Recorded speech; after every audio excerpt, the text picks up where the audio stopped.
Assalamualaikum warahmatullahi wabarakatuh. Alhamdulillah, malam hari ini saya kedatangan Sayyid Habib Abdullah Al-Haddad, milik channel YouTube Bang Abdullah Haddad.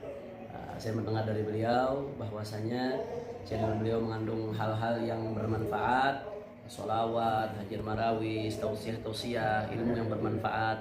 Makanya dengan moto Bang Abdullah Haddad, semua yang khair ada di sini. Maka demi lebih tersebar luasnya lagi kebaikan ini, mari sama-sama kita subscribe, like, dan klik loncengnya supaya kita nggak ketinggalan pembaharuan yang ada di channel ini. Mudah-mudahan bermanfaat, maju terus channel Bang Abdullah Haddad, terus memberikan manfaat untuk umat, terus memberikan manfaat untuk bangsa Indonesia dengan segala kebaikan dan dengan ilmu-ilmu yang berguna yang diwarisi dari baginda Nabi Muhammad SAW. Ini saja dari saya, Muhammad Hanif bin Abdurrahman Al-Attas.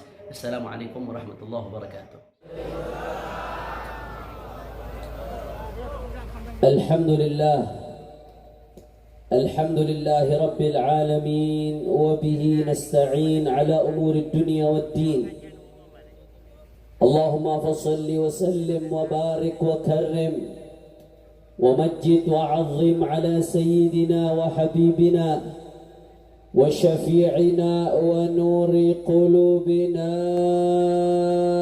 محمد ونور قلوبنا محمد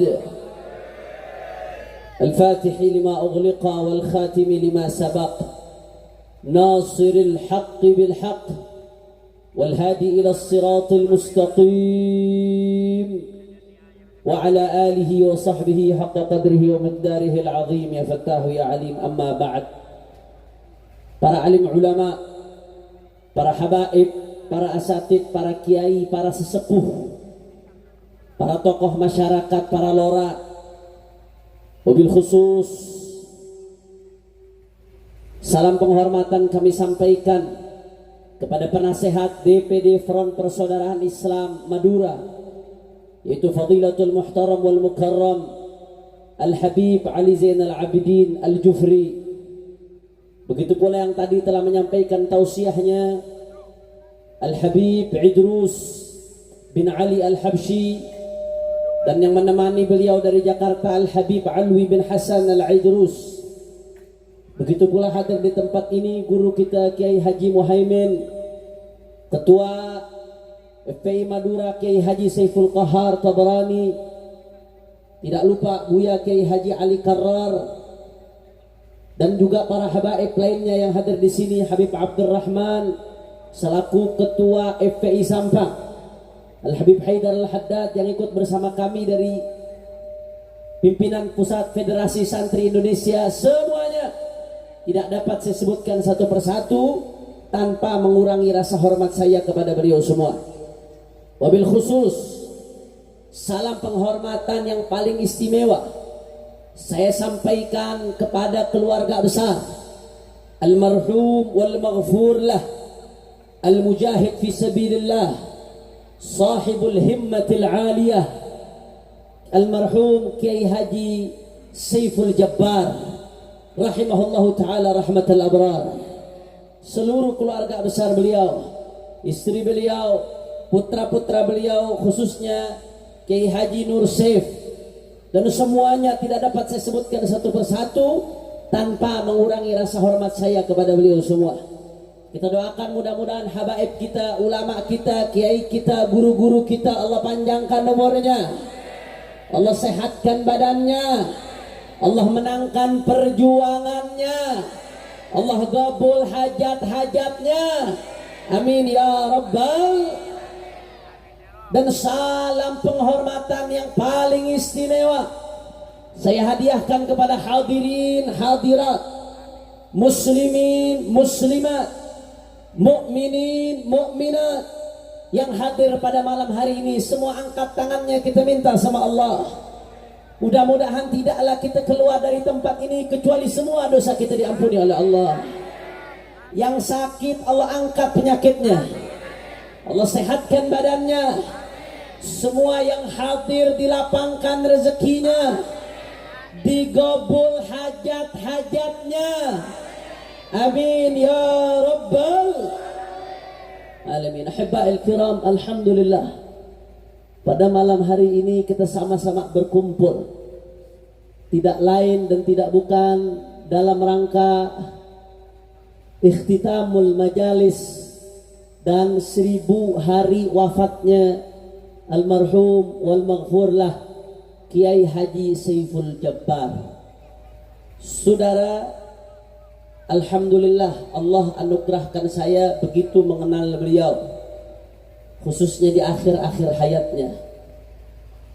Walaupun tidak dalam hitungan sampai puluhan tahun saya mengenal beliau, tapi saya dan termasuk Sayyidil Walid Al-Habib Muhammad Rizik bin Hussein bin Syihab betul-betul menyaksikan dari beliau makna al-hubbi wal wafa, arti sebuah cinta, arti sebuah kesetiaan. Tadi istri dari almarhum mengatakan kepada saya teringat di akhir hayat beliau, Ramadan sebelum beliau meninggal, beliau umrah. Kata istrinya, padahal pada saat itu sudah nggak punya uang, lagi nggak ada uang, tapi beliau tetap bagaimana caranya harus umrah.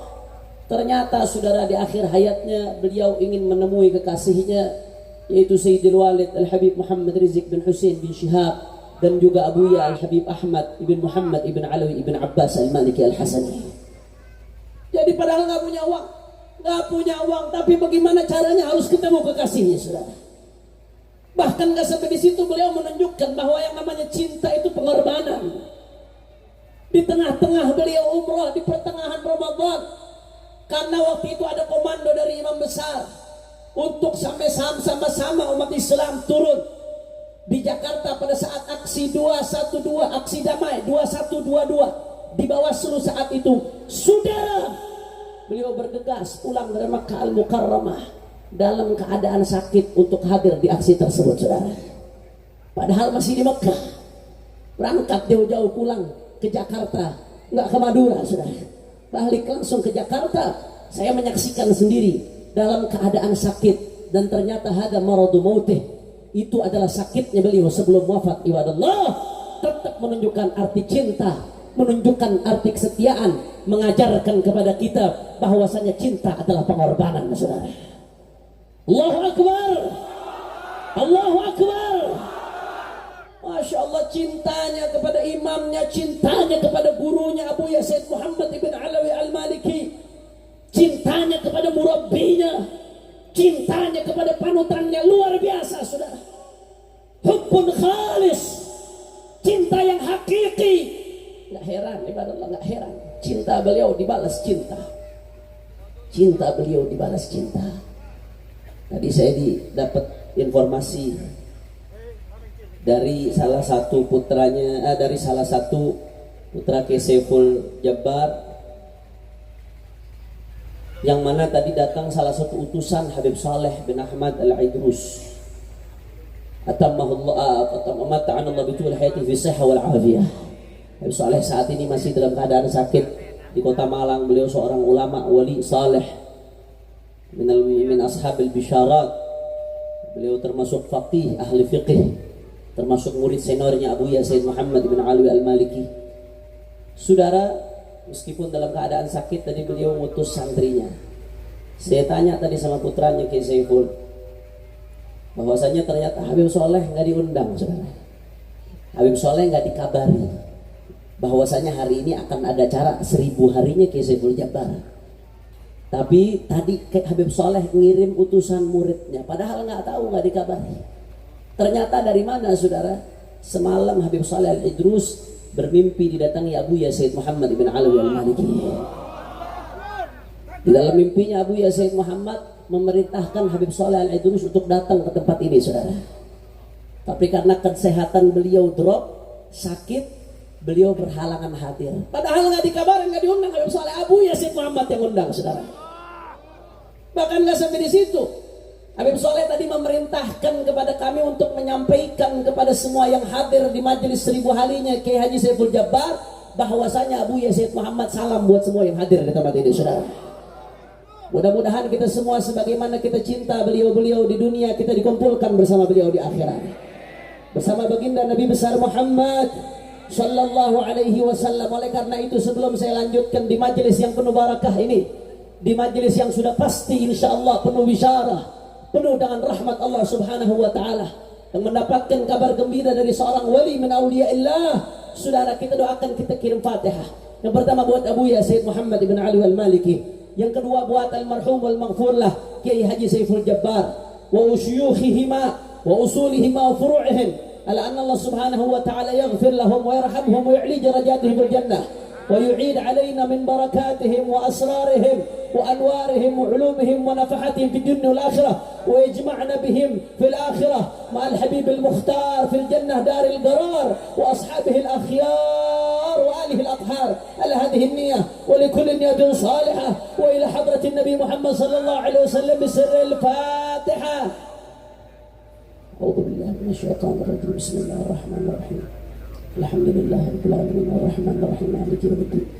Iyyaka na'budu wa iyyaka nasta'in ihdinas siratal mustaqim siratal ladzina an'amta 'alaihim ghairil maghdubi 'alaihim waladdallin. Saudara, kalau saya teringat Kiai Haji Saiful Jabbar, bagaimana himmahnya, semangat beliau meskipun masih sakit, bagaimana setianya beliau dalam mencintai, di dalam perjuangan, bagaimana ghayurnya beliau, cemburunya beliau terhadap agama, saudara, terhadap daripada nilai-nilai syariat, terhadap nilai-nilai agama Allah Subhanahu wa ta'ala. Saya jadi teringat apa yang disampaikan oleh Abuya Sayyid Muhammad ibn Alawi al-Maliki di dalam salah satu risalahnya. Kesempatan ini kita ngaji aja, saudara, karena kalau omongan saya belum tentu ada berkahnya, bisa jadi mungkin mengandung murka. Tapi kalau omongannya ulama, omongannya aulia, insya Allah menyebabkan turunnya rahmat di majelis kita. Karenanya saya jadi teringat dengan salah satu hal yang disampaikan oleh Abuya Sayyid Muhammad ibn Alawi al-Maliki. Semalam saya sampaikan juga ini ketika saya bicara di Al-Aziziyah, di tempat Saiful Qahar Tabrani, karena ini sangat penting dan saat ini krisis yang dialami berkaitan dengan ini, saudara. Abuya Sayyid Muhammad menyampaikan dalam risalahnya Al-Qudwatul Hasanah fi manhajid da'wah ilallah, suri tauladan di dalam metode berdakwah kepada Allah Subhanahu wa ta'ala. Di antara yang beliau sampaikan, saudara, qala al-muallif rahimahullahu ta'ala wa nafa'na bihi fid dharain amin, atau kama qala wa min asbab tahiyati ad-da'wati ila Allah at-tarbiyatul amaliyatu li ikhrajil 'alim ad-da'i al-ghayur li'anna al-'ilma bila ghirah jamidun la syu'ura fihi wa la ihsas. Ahlan wa sahlan, kita ucapkan selamat datang kepada guru kita Habib Bidin. Tolong dinaikkan kursinya, dinaikkan. Ya Muhaimin, fadhal ya atas dulu. La arju.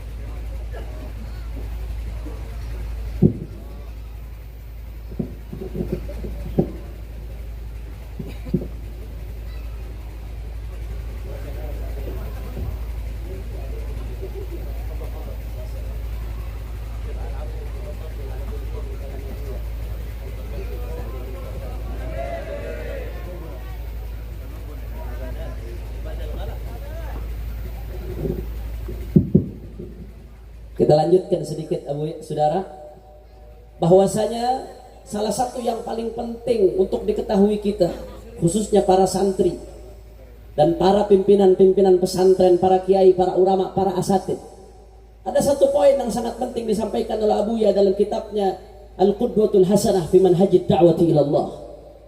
Di antara yang beliau sampaikan, qala nafa'anallahu bihi, atau kama qala wa min asbabi tahiyati da'wati ila Allah at-tarbiyatul amaliyatu li ikhrajil 'alimid da'il ghayur. At-tarbiyatul amaliyatu li ikhrajil 'alimid da'il ghayur li'anna al-'ilma bila ghairah jamidun la syu'ura fihi wa la ihsas.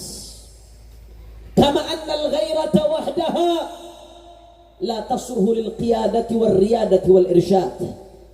Fala yanbaghi an naqa'a fi dhalik fanadhi' baina 'alimin bila ghairatin wal ihtimamin li hurmatillah aw jahilin ghayurin la ilma indahu yudhillul muslimin atau kama qala. Saudara, kata Abu Yazid Muhammad bin Ali al-Maliki, di antara hal yang paling penting yang perlu dilakukan di dalam menyiapkan dakwah kepada Allah Subhanahu wa taala. Apa kata beliau? At-tarbiyatul amaliyatu li ikhrajil alimid da'i al-ghuyur. Ini kita pesantren-pesantren, majlis-majlis madaris, ma ussisat wala buniyat illa li ajli da'watil khalq ila al-khaliq. Wali ajli da'watin nas ila rabbin nas. Tidak dibangun pesantren atau majelis atau madrasah kecuali tujuannya untuk mengajak manusia, bukan kepada ormas, bukan kepada makhluk, bukan kepada fanatisme, tapi mengajak manusia kepada jalannya Allah Subhanahu. Dan di antara yang paling penting yang mesti dipersiapkan adalah pendidikan secara praktek terus-menerus, saudara. Untuk apa? Liikhrajil alimid da'i al-ghayur. Kata Abu Ya, untuk mencetak al-alim.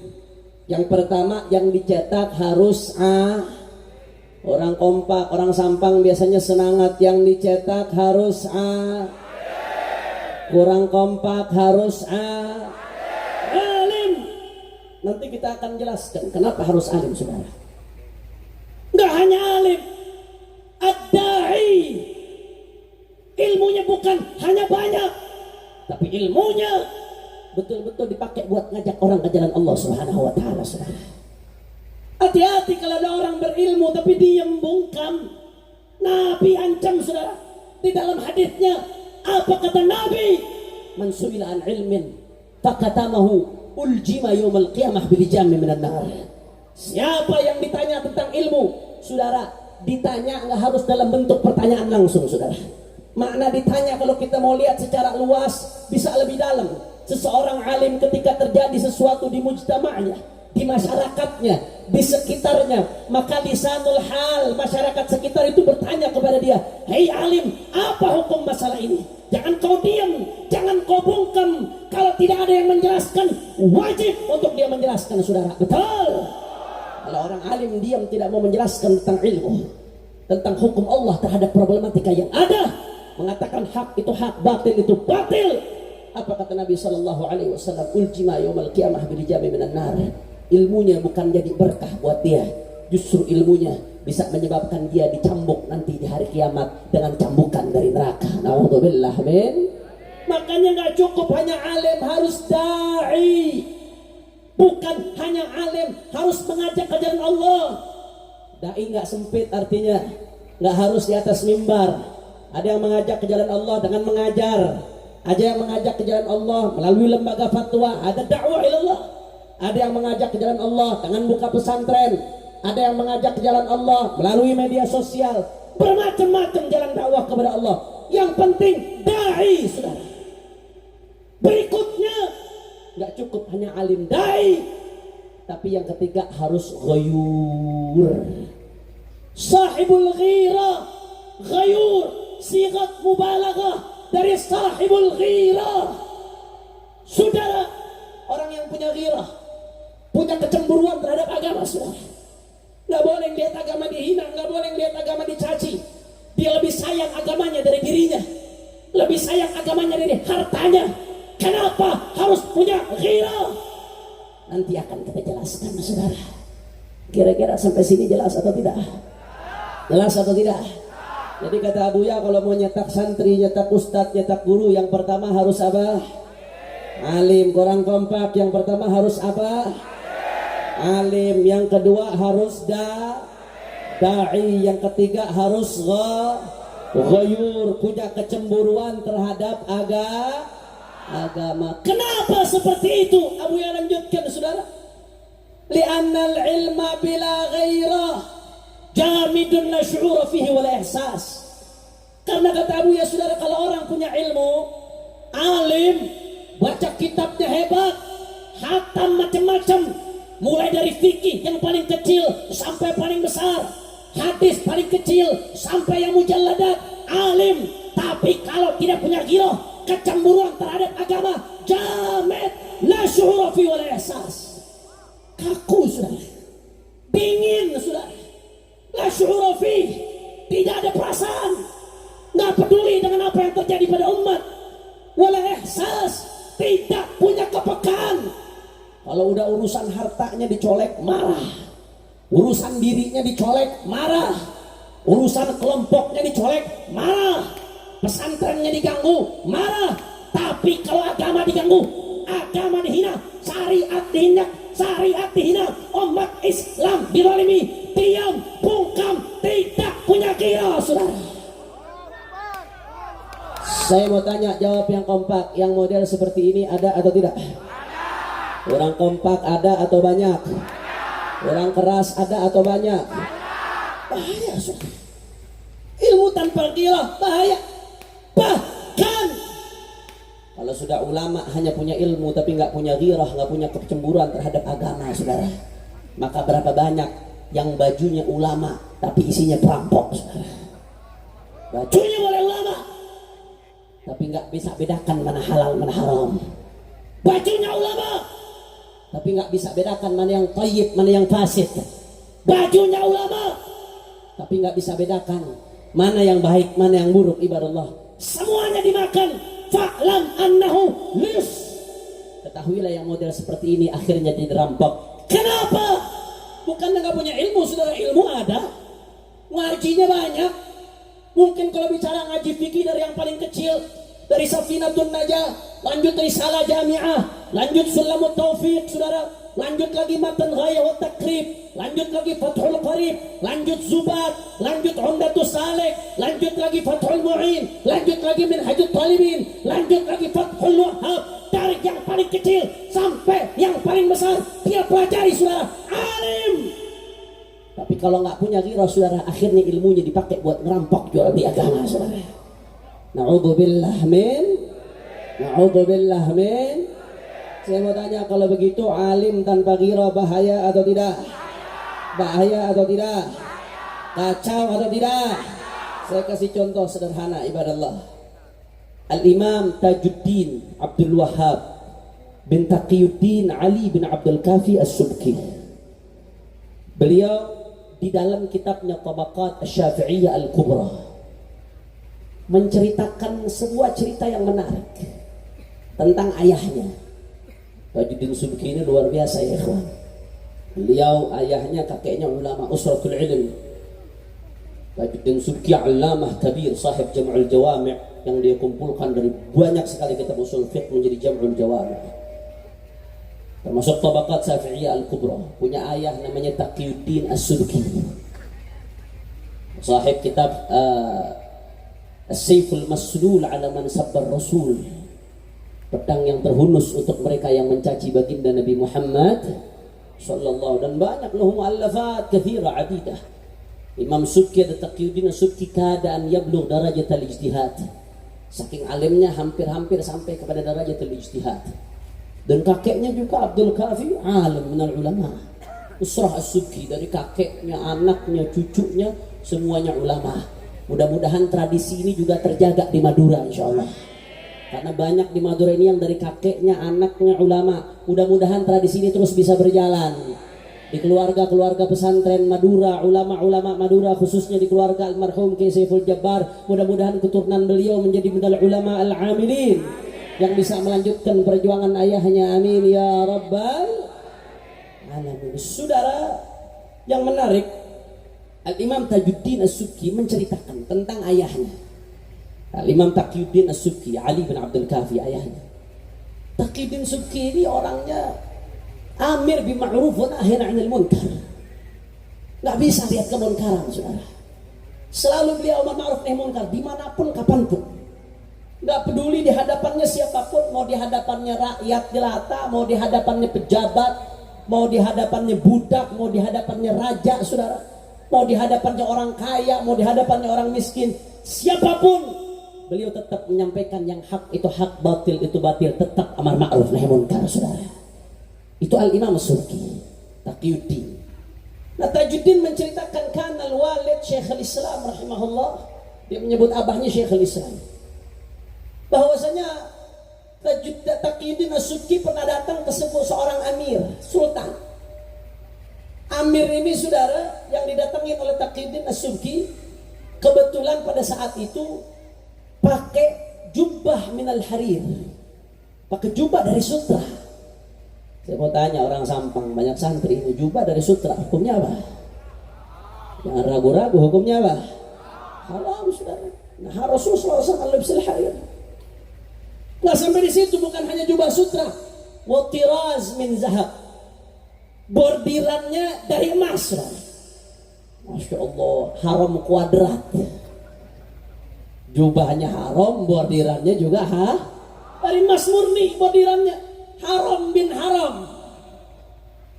Akhirnya Imam Subki Taqiyuddin masuk ke amir tersebut, dia lihat amir pakai jubah dari sutra dengan bordiran dari emas. Dia tegur, tentunya dengan kearifannya, dengan hikmahnya dia tegur, wahai amir, kata Taqiyuddin Subki, bukankah di pasar Baghdad ada baju suf dari bahan suf yang lebih bagus dari itu?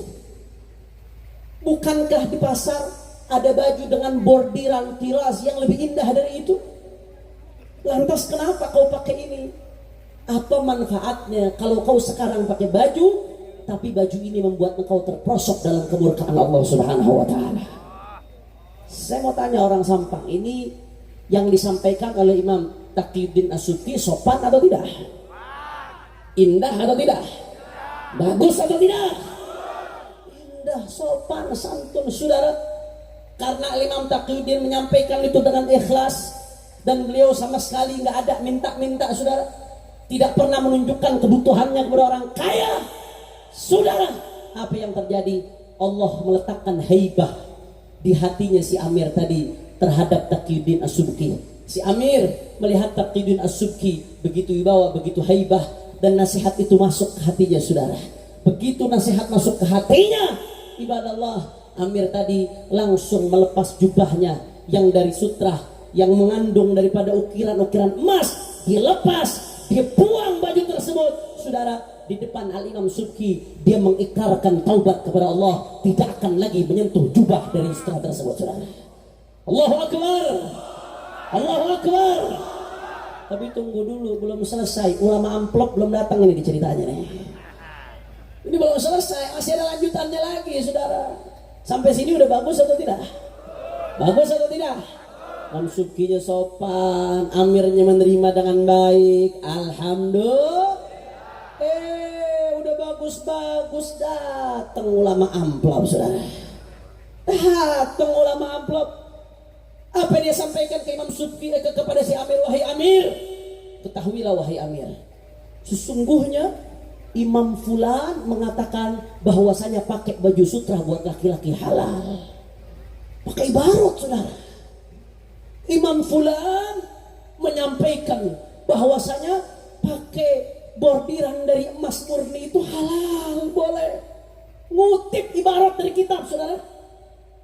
Jadi dari dulu jangan kaget, jangan kaget. Kalau tahu-tahu di zaman sekarang ada kemunkaran, jelas-jelas kemunkaran, jelas-jelas kezaliman, jelas-jelas, saudara, praktek perdukunan, tahu-tahu dikutip, dibela dengan baksul masail. Jangan kaget, saudara.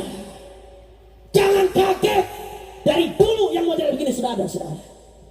Dia ngebolehinnya bukan ngebolehin semena-mena, enggak. Dia bilang Imam Fulan membolehkan, Imam Fulan membolehkan. Masya Allah, jangan kaget, yang model begini udah ada dari dulu. Makanya saya heran. Kemarin, saudara, dalam salah satu event di Indonesia ada dukun buat ngetop hujan, saudara. Itu orang luar negeri ketawa ngeledekin, saudara. Dibelain pakai ibarat bakso masail. Masya Allah, ini dia nih yang bikin kacau, saudara. Ini dia yang bikin rusak. Ini dia yang bikin ahlil munkar yatamada ala inkarih. Para pelaku kemunkaran mendapat kelonggaran untuk melakukan kemunkarannya, saudara. Betul. Masya Allah. Lalu apa dia katakan kepada si Amir? Wahai Amir, ketahuilah. Setelah dia kabarkan Imam Fulan mengatakan boleh, Imam Fulan mengatakan boleh. Wahai Amir, ketahuilah bahwasanya itu As-Subki, dia sebetulnya tahu bahwasanya ini ada yang membolehkan, tapi dia melarangmu untuk melakukan ini tujuannya supaya mempermalukanmu di depan rakyatmu, supaya rakyatmu tahu bahwasanya engkau melakukan sesuatu yang haram. Saudara, dikompor-komporin sama ulama amplop ini, saudara. Dikompor-komporin, dipanas-panasi. Akhirnya apa yang terjadi? Itu Amir marah, dia pakai lagi jubahnya, saudara. Dia lanjutkan itu maksiat, dan mulai saat itu dia boikot Al-Imam Subki, saudara. Masya Allah, inna lillahi. Jawab yang jujur, yang model kayak begini zaman sekarang banyak atau tidak? Karena ngomongnya lemes, jawabnya kenceng. Banyak banget ini berarti. Banyak atau tidak? Banyak atau tidak? Masya Allah. Makanya gak heran putra beliau Tajuddin As-Subki tadi sebelum mengutip cerita itu, apa kata Tajuddin As-Subki? Innama yutliful salatin fasaqatul fuqaha. Innama yutlifus salatin fasaqatul fuqaha. Yang merusak para penguasa kadang-kadang bukan karena dirinya pejabat itu sendiri, saudara. Bukan karena dirinya sendiri. Kadang-kadang rusak bukan dari dalamnya, tapi yang bikin dia rusak adalah fasaqatul fuqaha, saudara. Para fuqaha yang fasik, ibadah Allah. Fuqaha dia ahli fikih, bukan orang bodoh, bukan. Dia belajar kitab dari yang kecil sampai yang besar. Dia hafal ini, dia hafal itu, tapi fasik. Hadzal ladzi yutlifus salatin. Ini yang makin rusak, saudara. Ini yang makin hancur, ibadah Allah. Makanya kenapa terjadi kemunkaran di mana-mana, ibadah Allah. Kenapa terjadi kemunkaran? Imam Ghazali sendiri mengatakan, fasadul ra'aya bi fasadil muluk, wa fasadul muluk bi fasadil ulama. Rakyat itu rusak gara-gara penguasanya rusak. Penguasa kenapa bisa rusak? Gara-gara ulamanya rusak.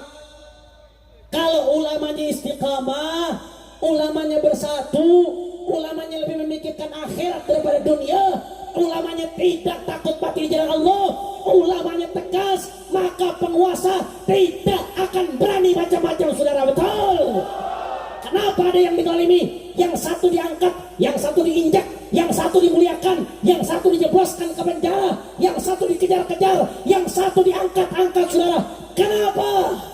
Karena kalau yang satu nahi munkar, yang satu ngebelain, saudara. Yang satu menegur keras, yang satu ngusap-ngusap kepalanya, saudara. Yang satu mengharamkan, yang satunya menghalalkan. Ini yang menyebabkan akhirnya terjadi kerusakan di mana-mana, saudara. Al-Imam Subki menyatakan ini. Al-Imam Al-Ghazali juga menyatakan ini. Makanya gak heran kata Al-Imam Subki, al-faqih at-talih, seorang faqih, tapi yang talih, yang rusak, yang fasik, yang cinta dunia, yang ilmunya dipakai buat jual beli agama. Asyaddu 'alan nas min alfi syaitan, lebih bahaya daripada 1000 setan, saudara. Masya Allah. Kira-kira jelas atau tidak? Jelas atau tidak? Sebagaimana sebaliknya, ibadah Allah, al-faqihus salih ahsan min alfi abid. Seorang faqih yang saleh lebih baik, atau kama qala, anqulha hadhihi al-ibara bil ma'na, atau kama qala, seorang faqih yang saleh itu lebih afdal, lebih bermanfaat buat manusia daripada 1000 ahli ibadah. Oleh karena itu, ibadah Allah, hati-hati di pesantren-pesantren kita, di majelis-majelis kita, jangan hanya ajarkan ilmu saja, tapi ajarkan juga ghirah terhadap agama, saudara. Mulai dari at-ta'lim bil hal, gurunya menunjukkan kepada murid-muridnya bagaimana dia memiliki ghirah terhadap agama, ibadah Allah.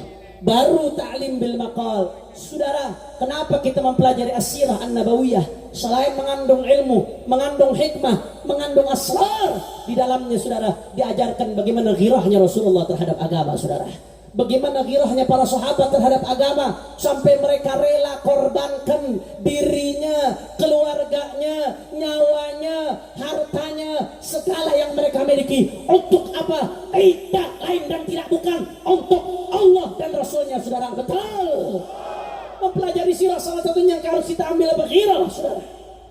Kalau mau lihat ghirah, tidak ada ghirah yang lebih hebat dari ghirah sahabat dan para nabi, saudara. Tidak ada. Masya Allah. Kalau kita lihat ulama-ulama terdahulu, saudara, mereka bukan hanya alim, tapi ghayur, punya kecemburuan terhadap agama. Oh, kalau kita mau sebutkan satu persatu nggak habis, saudara. Saya kasih contoh sederhana, gampang aja. Saya kasih contoh satu. Bagaimana hadratus Syekh Kiai Haji Hashim Asy'ari, amadana Allah min asrarihi wa anwarihi. Mudah-mudahan kita mendapatkan keberkahan Mbah Kiai Haji Hashim Asy'ari. Beliau bukan hanya alim, Allah. Beliau bukan hanya alim, tapi ghayur. Bagaimana punya kecemburuan yang begitu besar terhadap agama, saudara. Ghayur. Saya kasih bukti, saya kasih contoh. Bagaimana beliau bukan hanya alim, tapi ghayur, saudara. Saya kasih contoh sederhana. Silahkan lihat bagaimana tulisan-tulisan beliau. Di salah satu risalahnya beliau menyampaikan bagaimana supaya umat Islam ini jangan ta'assub, jangan fanatik buta, fanatik kesukuan, fanatik golongan. Kemudian, saudara, apa pesan beliau? Ijtahidu fir raddi ala man ta'ana al-Qur'an, ta'ana fi kitabillah, kama qala. Bersungguh-sungguhlah kalian, kata Kiai Hasyim Asy'ari, jangan fanatik, tapi bersungguh-sungguhlah kalian di dalam membantah mereka yang menyerang Al-Quran, mereka yang menodai Al-Quran. Bersungguh-sungguh kalian di dalam membela Al-Quran. Saudara, pernyataan ini lahir bukan dari hanya saja pena seorang alim, tapi dari seorang ghayur, saudara. Alim yang punya kecemburuan terhadap agama, yang meletakkan kepentingan agama di atas segala-galanya, di atas kepentingan golongan, kelompok dan lain sebagainya, saudara. Betul? Nah, hanya di situ saya kasih contoh lagi. Kiai Hasyim Asy'ari, silakan Anda lihat muallafat karangan beliau di dalam kumpulan Al-Irsyadus Sari fi Majmu' Muallafat Syekh Hasyim Asy'ari. Bagaimana beliau tulis sebuah kitab yang judulnya At-Tanbihat Al-Wajibat liman yasna'ul maulid bil munkarat. Maulid itu bagus, maulid itu berkah, maulid itu tempat turunnya rahmat. Tapi saudara, beliau peringati jangan sekali-kali mencampur adukan maulid dengan kemunkaran, saudara. Bukan hanya ngajak maulid, tapi memperingati, saudara. Di antara yang beliau bahas apa? Jangan sampai di tengah-tengah maulid kita yang penuh rahmat Allah malah melakukan ikhtilat bainar rijal wan nisa. Itu diingatkan oleh Kiai Hasyim Asy'ari, saudara. Karena itu menodai maulid. Jangan sampai melakukan hal-hal yang merusak daripada kesucian maulid Nabi. Kayak sekarang kita lihat, mohon maaf, berapa banyak orang yang bikin maulid tapi ngundang konser dangdut, saudara. Bikin maulid, bikin khitan, tapi ngundangnya dangdut. Khitan dapat pahala 1, ngundang dangdut dosanya 1000, saudara. Betul. Betul. Ngadakan zuatan nikah pahala. Tapi ngadakan dangdutan dengan perempuan aurat terbuka, kesucian pernikahan dinodai, saudara. Ini ibarat mencampur adukan air wudhu dengan air kencing, saudara. Kacau atau tidak? Kacau atau tidak?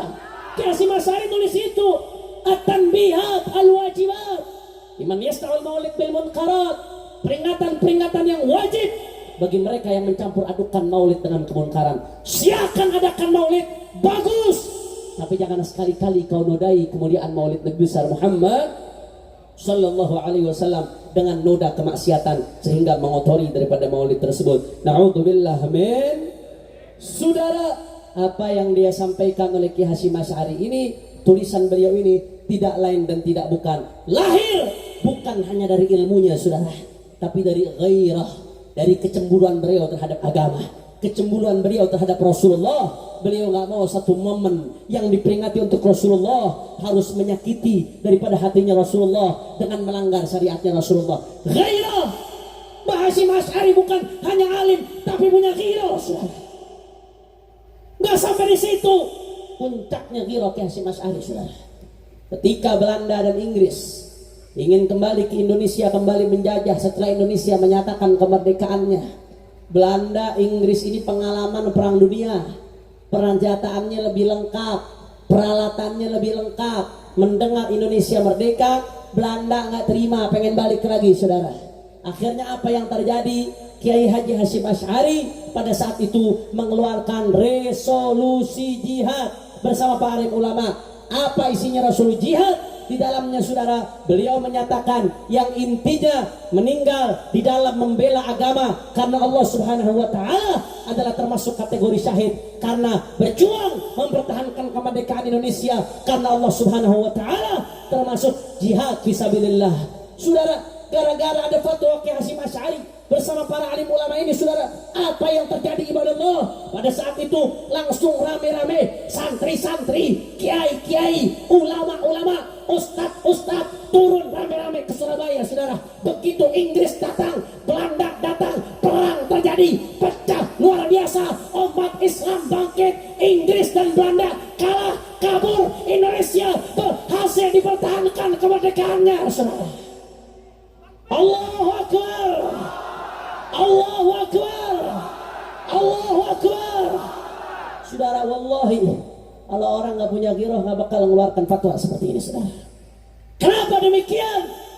Bayangkan kalau orang penuh hitungannya dunia mengeluarkan fatwa seperti itu, mikir, wah kalau Inggris sama Belanda menang, saya mengeluarkan fatwa ini. Begitu mereka menang, saya yang dibunuh pertama, saudara. Betul.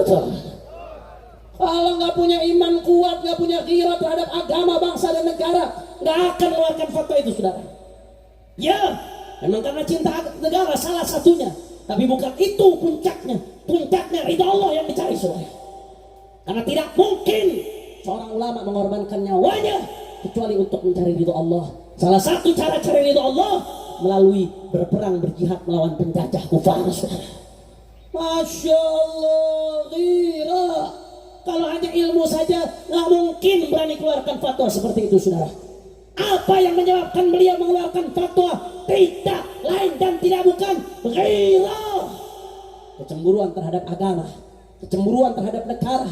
Tidak rela negaranya dijajah oleh kufar sehingga agamanya diinjak-injak. Tidak rela kalau sampai umat Islam dijajah kembali, diperbudak oleh kufar, ibadallah. Alhamdulillah. Saya mau tanya, jawab yang kompak, orang Sampang. Kalau begitu ghirahnya Mbah Hasyim Asy'ari besar atau tidak? Ghirahnya Kiai Hasyim Asy'ari hebat atau tidak? Dahsyat atau tidak? Kalau begitu, kalau ada yang ngaku pengikut Kiai Hasyim Asy'ari tapi tidak punya kecemburuan terhadap agama, bohong atau tidak? Dusta atau tidak? Mudah-mudahan kita dapat keberkahan beliau, insyaallah. Mudah-mudahan kita bisa mengikuti jejak langkah beliau, insyaallah. Mudah-mudahan kita betul-betul bisa mengikuti beliau zahiran wa batinan, hissan wa ma'nan. Amin ya rabbal. Makanya, saudara, tidak heran kalau Abu Sayyid Muhammad mengatakan li'annal ilma bila ghirah la jamidun la syu'ura fihi wa la ihsas. Ilmu kalau tidak dibarengi dengan ghirah maka kaku, nggak ada kepekaan, nggak ada perasaan, hanya mikirkan diri sendiri. Akhirnya ujung-ujungnya jadi rampok. Na'udzubillah. Amin. Yang gue tanya, kalau begitu orang Sampang jelas atau tidak? Orang kompak, orang semangat jelas atau tidak? Kalau begitu ilmu tanpa ghirah bahaya atau tidak? Hanya ilmu saja tapi tidak punya kecemburuan terhadap agama, bahaya atau tidak? Karenanya semua umat Islam siap untuk bangkitkan ghirah, siap bangkitkan ghirah, siap bangkitkan semangat dalam berjuang. At-takbir. Sallu ala nabi. Nggak sampai di situ, saudara. Nggak ada ghirah, ilmu tanpa ghirah bahaya. Begitu pula sebaliknya. Kama annal ghairata wahdaha la tasluhu lil qiyadati wal riyadati wal irsyad. Kata Abu Sayyid Muhammad, sebagaimana orang kalau punya ghirah saja, hanya kecemburuan saja, akhirnya hanya semangat saja tanpa ilmu, maka nggak pantas untuk memimpin, saudara. Nggak pantas untuk ngajak umat, nggak pantas untuk ngarahkan umat. Kenapa? Jelas faqidu syai' la yu'ti. Orang yang nggak punya sesuatu, bagaimana dia mau mengajarkan? Bagaimana dia mau mengajak ke jalan Allah sedangkan dia nggak tahu apa sifat wajib bagi Allah, apa sifat mustahil bagi Allah, apa sifat jaiz bagi Allah? dia nggak tahu bagaimana syariat Allah, bagaimana mau mengajak ke jalan Allah, dia sendiri tidak tahu, betul? Makanya nggak cukup, cuma modal semangat aja nggak cukup, saudara. Tetap butuh ilmu. Makanya ulama mengatakan kalau ada orang hanya modal semangat saja, modal berani saja, tapi beraninya nekat, tidak pakai ilmu, tidak dibawa bimbingan ulama. Apa kata ulama, saudara? Yufsid aktar mimma yuslih, saudara. Lebih banyak merusak daripada memperbaiki. Mendingan diamlah yang begitu, saudara. Saya kasih contoh sederhana yang gampang, yang mudah. Bagaimana bahayanya semangat tapi tanpa ilmu. Saya kasih contoh jihad, saudara. Saya mau tanya jawab yang kompak. Siapa yang mewajibkan kita jihad? Kok takut jawabnya? Siapa yang mewajibkan kita jihad? Siapa yang mensyariatkan jihad? Allah. Ayatnya di Quran, ayatnya di hadis, saudara. Walaupun ada syaratnya, ada tata caranya, ada hukum-hukumnya, ada tahqiqul malaknya, saudara. Tapi wajib hukum asalnya, saudara. Ketika terjadi memenuhi syarat, wajib kepada Allah. Gak bisa mau di framing sedemikian rupa, gak bisa, saudara. Tapi sayang seribu sayang, ada sekelompok orang yang hanya punya semangat jihad, punya ghirah jihad. Akhirnya karena punya semangat tapi gak punya ilmu, digarap sama kelompok takfiri, saudara. Digarap sama kelompok teroris. Akhirnya apa yang terjadi? Jika jagonya jihad, tapi yang dibom makbarahnya para aulia, seperti yang dilakukan ISIS, saudara. Yang dibom makbarahnya para anbiya, yang dibom sesama muslim. Bahkan ada orang ngakunya jihad tapi karena bodoh, nggak punya ilmu, saudara, di wilayah damai, bukan di wilayah perang, dia pakai bom bunuh diri, dia ingin bom gereja, saudara. Saya mau tanya jawab yang kompak, yang model seperti ini jihad atau jahat, saudara? Kalau kompak, jihad atau jahat? Kalau mati syahid atau mati sangit? Mati syahid atau mati sangit? Saudara, kenapa bisa terjadi? Karena yang seperti ini jihad tapi nggak pakai ilmu, saudara. Dia nggak tahu jihad ada ilmunya. Hampir semua kitab fikih yang dipelajari di pesantren-pesantren, baik pesantren Nahdlatul Ulama atau pesantren Ahlus Sunnah wal Jamaah lainnya, hampir semua kitab fikih ada babul jihadnya, saudara. Dibahas sedemikian rupa. Bahkan Nabi kasih pesan, saudara, jangankan di wilayah damai, di wilayah perang sekalipun, ketika para sahabat mau perang Mu'tah, saudara, dipesenin sama Nabi, kalian sahabat-sahabatku, kalau kalian ketemu rumah ibadah dan muslim jangan dihancurkan, ketemu perempuan-perempuan mereka jangan kau bunuh, ketemu orang-orang tua mereka sesepuh jangan kau bunuh, ketemu anak-anak jangan kau sakiti, ketemu tanaman jangan kau rusak, rumah ibadah jangan diganggu. Itu jihadnya Nabi, saudara, betul. Masya Allah. Makanya kita ingatkan kepada aparat, jangan alergi dengan kalimat jihad, saudara. Kalau anda alergi dengan kalimat jihad, anda salah. Karena negara ini tidak akan pernah merdeka tanpa jihad, saudara, betul. Tapi yang harus diluruskan, rangkul ulama-ulama yang istiqamah, rangkul ulama-ulama yang lurus, yang harus diluruskan pemahaman yang salah tentang jihad, saudara. Jihadnya disyariatkan oleh Allah, jihadnya disyariatkan oleh Nabi. Tapi yang keliru adalah pemahaman oknum-oknum yang berkaitan dengan jihad, kemudian di framing sedemikian rupa oleh kufar, seolah-olah inilah suratul jihad, inilah gambaran jihad untuk merusak daripada syariat Islam. Na'udzubillah min. Ini akibat punya semangat tapi nggak punya ilmu. Saya kasih contoh lagi, satu lagi, amar ma'ruf nahi munkar. Jawab yang kompak, wajib atau tidak? Wajib atau tidak? Fardu kifayah, saudara, wajib. Amar ma'ruf nahi munkar. Tapi amar ma'ruf nahi munkar ibadah. Sebagaimana sholat ada syarat ada rukunnya, amar ma'ruf nahi munkar ada syarat ada rukunnya juga, saudara. Sebagaimana orang melakukan sholat, tapi karena kebodohannya, bodoh yang ghaira ma'dzur, jahal yang tidak ma'dzur, yang punya kesempatan belajar tapi nggak belajar, saudara, dia sholat, dia pikir dapat pahala, tapi gara-gara kebodohannya, kurang rukunnya, kurang syaratnya, bukan dapat pahala, tapi malah dapat dosa, saudara. Na'udzubillah min. Kenapa? Karena mutalabbis bil ibadah al-fasidah. Dia melakukan sebuah ibadah yang rusak, dosa haram, saudara. Begitu juga amar ma'ruf nahi munkar, sebagaimana salat yang tidak sah, salat yang dilakukan dengan cara yang salah mendapatkan dosa, begitu pula amar ma'ruf nahi munkar, saudara. Kalau dilakukan dengan cara yang salah, dosa. Makanya guru-guru kita selalu mengatakan ikut komando ulama. Ikut komando ulama. Tunggu arahannya ulama. Ikut komando imam besar. Ikut arahannya imam besar. Ikut komandonya para kiai yang istiqamah, para habaib yang istiqamah, yang alim. Tujuannya apa, saudara? Bukan untuk provokasi, bukan untuk memanas-manasi umat, bukan, saudara, untuk membuat kerusuhan, tapi supaya jihad amar ma'ruf nahi munkarnya umat gak sembarangan, supaya gak urak-urakan, supaya diatur dengan ilmu, sehingga tidak menjadi ibadah yang tidak didasari oleh ilmu. Na'udzubillah min. Kira-kira jelas atau tidak? Jelas atau tidak? Kalau begitu ghirah semangat saja tanpa ilmu, kacau atau tidak? Rusak atau tidak? Na'udzubillah min. Makanya, saudara, ilmu tanpa ghirah bahaya, saudara. Ghirah tanpa ilmu juga bahaya, saudara. Ilmu tanpa ghirah tidak bagus, saudara. Sebagaimana ghirah semangat tanpa ilmu juga tidak bagus. Ilmu tanpa ghirah, saudara, tidak baik. Sebagaimana ghirah tanpa ilmu juga tidak Abuya sampai mengatakan fala naqa'a fi dzalik. Jangan sampai kita terjebak kepada salah satu dari dua gambaran yang tidak baik tadi, ilmu tanpa ghirah atau ghirah tanpa ilmu. Tidak baik.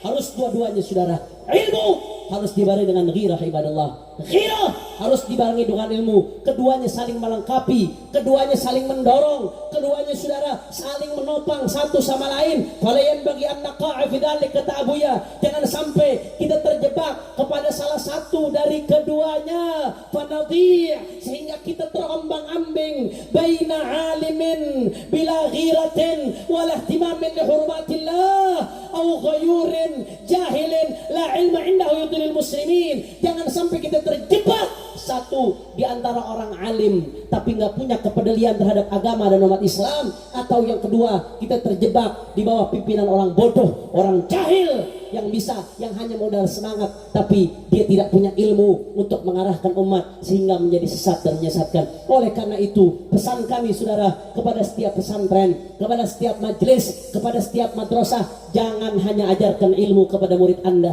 tapi ajarkan juga semangat dalam beragama, saudara. Jangan hanya ajarkan ilmu, tapi ajarkan bagaimana pengorbanannya Rasulullah. Ad-dinu tadhiyah, agama adalah pengorbanan. Jangan hanya ajarkan ilmu, tapi ajarkan pula bahwasanya agama ini Allah dan Rasulnya serta syariatnya lebih mahal dari jiwa kita, diri kita, keluarga kita, nama baik kita, harta kita, lebih mahal dari apapun, saudara. Betul. Sebagaimana kami ingatkan juga ormas-ormas Islam, kami ingatkan para aktivis, kami ingatkan para orang-orang yang berkecimpung dalam dunia pergerakan, jangan sampai hanya semangat saja, tapi harus juga dibarengi oleh ilmu. Jangan sampai kita hanya fokus pergerakan saja, tapi jauh dari majelisnya ulama, tidak minta arahannya ulama, tidak minta komandonya ulama, sehingga bergeraknya lebih banyak merusak daripada memperbaiki. Na'udzubillah min dzalik. Karenanya kepada majelis-majelis taklim, belajarlah, berusahalah, yuk sama-sama bagaimana caranya kita mencetak ulama yang punya ghirah, bukan hanya alim tapi punya kecemburuan terhadap agama. Begitu pula madrasah-madrasah, begitu pula majelis-majelis, dan kepada umat Islam, hati-hati, saudara, hati-hati, jangan ikut kecuali para ulama yang punya ilmu, jelas keilmuannya, jelas sanadnya, jelas gurunya, dan punya ghirah, punya kecemburuan terhadap agama, saudara. Karena tadi kami katakan, kalau hanya ilmu saja tanpa ghirah, maka akan menjual agama pada ujungnya, saudara. Tapi kalau ghirah saja tanpa ilmu akan berbahaya. Karenanya ikuti ulama yang punya ghirah, ulama yang istiqamah, yang ahlus sunnah wal jamaah, mengatakan hak itu hak, batil itu batil, benar itu benar, salah itu salah, tidak peduli apapun resikonya, dicaci, dimaki, dihina, dipenjara, dibunuh sekalipun, tidak pernah mundur untuk memperjuangkan agama, saudara. Allahu Akbar, Allahu Akbar, Allahu Akbar. Karena saya tanya umat Islam Sampang semuanya siap bersatu. Orang keras siap bersatu, siap rapatkan barisan, siap bela Allah, siap bela Nabi, siap siap ikut para ulama, siap ikut ulama yang istiqamah, siap ikut ulama yang punya ghirah, siap ikut ulama yang berjuang, siap ikut ulama yang lurus. Takbir, sallu ala nabi. Itu yang pertama yang ingin saya sampaikan. Inilah muqaddimah dari ceramah saya. Langsung tengok-tengok semuanya. Alhamdulillah. Bukan muqaddimah, udah setengah. Kira-kira lanjut atau jangan? Kalau masih semangat saya lanjut, tapi kalau udah lemes saya nggak mau lanjut lagi. Masih semangat atau tidak? Ini jam berapa ini? Udah setengah 11. Lanjut. Ini kalau di Jakarta jam setengah 11 bencong baru dandan. Kalau orang Sampang lanjut atau tidak? Yakin? Udah malam. Lanjut. Ngantuk. Lanjut. Udah lapar. Lanjut. Itu ibu-ibu anaknya banyak yang udah nangis. Lanjut. Masih semangat? Yakin? Betul. Coba semua Sampang angkat tangannya, takbir. Sallu ala nabi.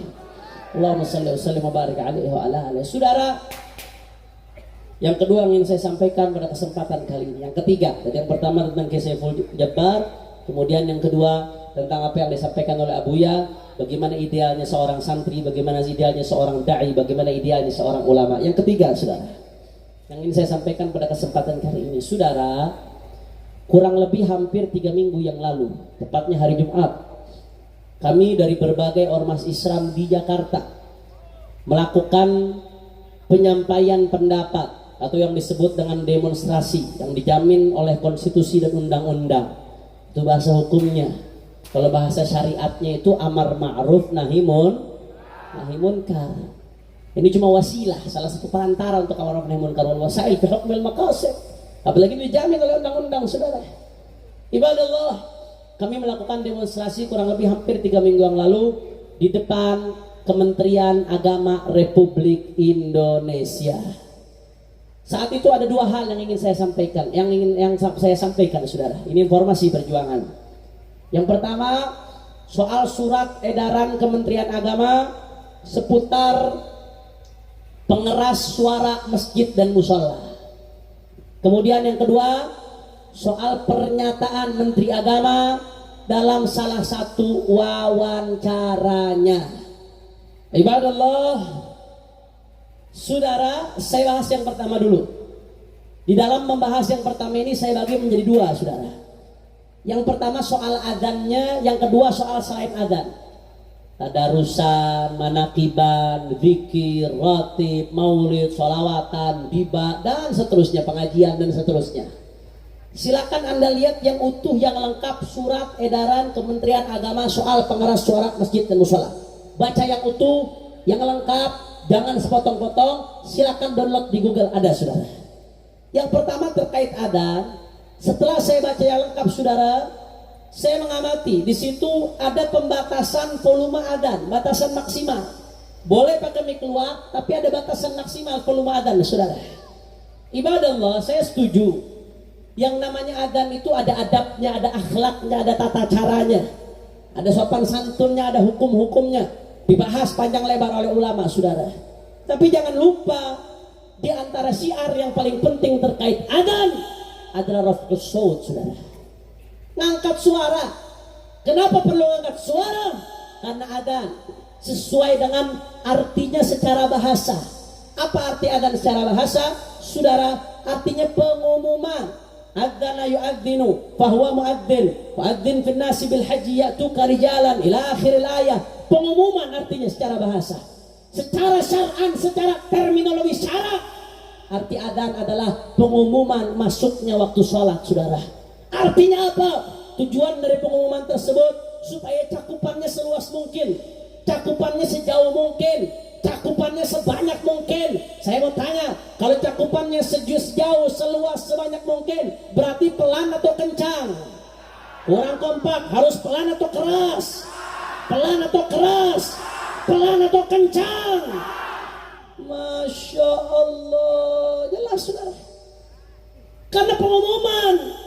Makanya saya setuju, perhatikan baik-baik, saya setuju dengan sikap Nahdlatul Ulama tahun 2012 saudara. Di tahun 2012 ketika itu Wakil Presiden Budiono melontarkan wacana untuk mengatur volume adzan saudara. Akhirnya apa yang terjadi? Begitu Wakil Presiden melontarkan wacana tersebut, para ulama menolak. Di antara yang menolak adalah Nahdlatul Ulama PWNU Jawa Timur, Kiai Haji Mutawakkil Allah, dengan tegas menolak pengaturan adzan saudara. Saya mau tanya, sikap NU pada saat itu bagus atau tidak? Orang kompak bagus atau tidak? Dukung atau jangan? Dorong atau jangan? Mestinya ini dipertahankan. Apalagi Menteri Agamanya saat ini Menteri NU saudara. Masya Allah, harusnya dia yang pertahankan masalah ini, ibadah Allah. Saudara, ada yang mengatakan kepada saya, tapi Habib, tapi kan ada daerah-daerah yang masjidnya berdekatan, musolanya berdekatan, atau masjid dan musola berdekatan, sehingga suara adzannya tumpang tindih, suara adzannya saling saut menyaut. Saudara, jawab yang kompak. Saya mau tanya, andai kata ada masjid banyak di kampung kita, suaranya saling saut menyaut, kira-kira Anda terganggu atau tidak? Orang kompak terganggu atau menikmati? Terganggu atau nikmat? Terganggu atau bagus? Itu yang pertama saudara, ini suara rakyat. Yang kedua saudara, ini aturan buat seluruh Indonesia. Faktanya di Medan kita, di seluruh Indonesia itu beda-beda. Ada wilayah seperti Jakarta, masjid dengan masjid berdekatan, musola dengan musola berdekatan karena padat. Masjid dengan musola berdekatan, suaranya jadi tumpang tindih. Atau di kota-kota lain yang padat juga demikian saudara. Kalau demikian gak ada adanya, gampang, gak usah negara yang ngatur. Biarkan forum komunikasi antar masjid setempat, ada Dewan Kemakmuran Masjid, ada Dewan Masjid Indonesia cabang setempat. Biarkan mereka menyepakati yang layak, yang cocok untuk daerahnya saudara. Betul. Tapi faktanya kalau diatur secara nasional, ada wilayah-wilayah yang masjidnya jarang, wilayah-wilayah yang musola masjid berjauhan, masjid-masjid berjauhan, masjid musola berjauhan. Kalau dibatasi volumenya secara nasional, saya khawatir ada syiar yang tidak tersampaikan saudara. Betul. Saya mau tanya, kira-kira orang Sampang dengan apa yang saya sampaikan setuju atau tidak? Cocok atau tidak? Alhamdulillah. Kalau kita orang Sampang, manakala volume masjid ingin dibatasi suara adzannya, kira-kira terima atau tidak? Terima atau tidak? Tolak atau jangan? Tolak atau jangan? Takbir. Ini aspirasi rakyat saudara. Ini suara umat. Kemudian yang kedua, terkait selain adzan. Selain adzan ini mencakup tadarus, manakipan, ratiban, saudara, dibaan, pengajian, dan seterusnya ibadah Allah. Selain adzan di masjid dan musola, saudara, silakan Anda baca yang lengkap, yang utuh. Di surat edaran tersebut selain adzan pun ini diatur saudara. Diatur sedemikian rupa, ada yang boleh pakai mic keluar, ada yang nggak boleh pakai mic keluar. Ada yang boleh pakai mic keluarnya cuma waktu-waktu tertentu, ada yang diatur sedemikian rupa di situ ibadah Allah. Ibadah Allah, saya nggak setuju pengaturan ini. Kenapa saya nggak setuju? Karena faktanya di masyarakat kita, dinamika dakwah di tengah-tengah masyarakat kita ini beda-beda saudara. Ada kelompok masyarakat yang gemar siarnya menggunakan speaker luar, contoh seperti masjid-masjidnya NU, betul? Betul? Di Madura banyak masjid NU atau tidak? Banyak yang menggunakan speaker luar atau tidak? Banyak.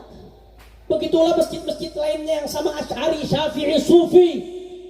Itu siarnya, ratibnya, zikirnya, tadarusannya saudara, pengajiannya menggunakan speaker luar. Saya mau tanya, kira-kira terganggu atau tidak? Bagus atau tidak? Masya Allah, biarkan ini berjalan saudara. Biarkan ini berjalan. Ini sudah berjalan sejak lama, tidak menjadi masalah. Biarkan ini berjalan. Kalau diatur-atur justru akan membuat masyarakat resah saudara. Betul.